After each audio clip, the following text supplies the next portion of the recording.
Hello students, let us start our chapter Tribal Communities During the British Rule, Part 2.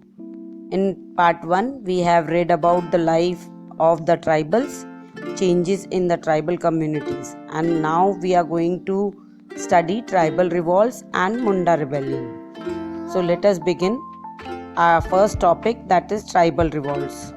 Children, in Part 1, we have read about tribals, their lifestyle, different communities of tribals. Then we have read about economic activities.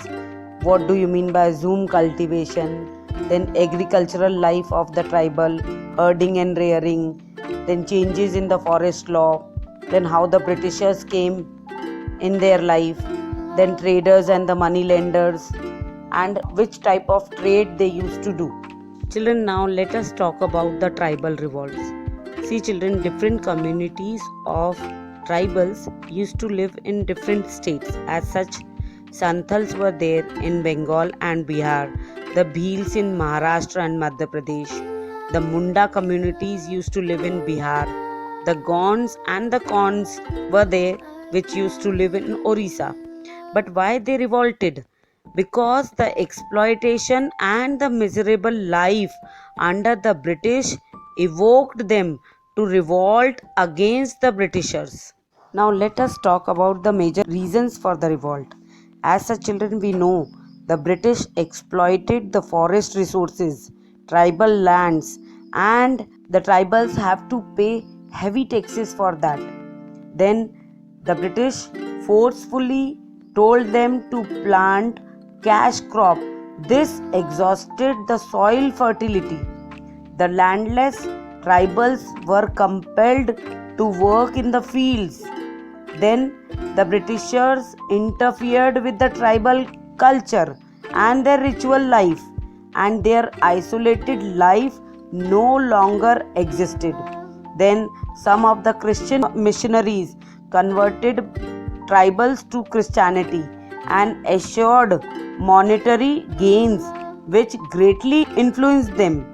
They were told to forsake their gods and follow Christianity. All these factors contributed to the revolt in various tribal communities. For example, the Kols revolted in 1831-32. The Bastar rebellion in central India broke out in 1910, and the Varli revolt in Maharashtra was there in 1940. Then came the Munda rebellion that was led by Birsa Munda. The rebellion of 1855 to 1857 was a great event in history of the Santals. The Munda rebellion belonged to Santals. On 30th June 1855, a massive rally of Santals, over 10,000 people, protested against their exploitation and oppressions. Then the rally took an oath to end the oppressive rule of the British, then the zamindars and the moneylenders, and it decided to set up an independent Santali Raj. Now let us talk about Munda rebellion. One name that will shine in the history of Munda rebellion is children Birsa Munda. He was a visionary. He was called the god of the tribals at that time. He realized that the British had invaded India to torture the people and carry the richness abroad. Means all the good things from our country is going to be taken abroad. He is reckoned as a freedom fighter who led the tribals to prevent land grabbing by the non-tribals, which made the tribals to end up as bounded laborers in their own land. He organized his first revolt against the British for remission of the forest dues. All the forest dues, the taxes which were levied by the Britishers on them, he raised the voice for that. During his period, the Great Famine of 1895 broke out. The famine came and it was the worst one in our country. Birsa spearheaded the tribal movement in the region of Chota Nagpur and initiated the revolt which was known as Great Tumult. Now, what was the main aim of Birsa Munda? His main objective was to wipe off the British and their agents and establish Munda Raj. He wanted to free the tribals from the hands of the Britishers, the zamindars and the traders. And for all this, the British arrested Birsa Munda in 1895. Children, remember the date, 1895. Imprisoned him for 2 years on the charges of rioting.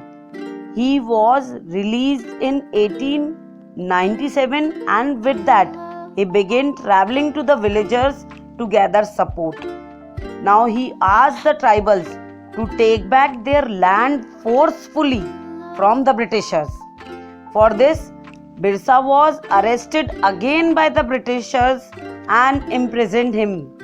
He died in jail in 1900 at the budding age of 25 only.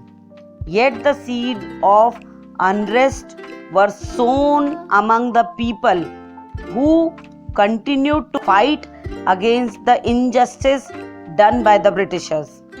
He aimed not only to abolish British rule but also to transfer tribal communities. Now, Birsa wanted his people to lead an honest life, give up evil practices, discontinue drinking and offering animal sacrifices. Children, now start preparing for your half-yearly exam. Now the next video of mine will be with the revision of half-yearly exam.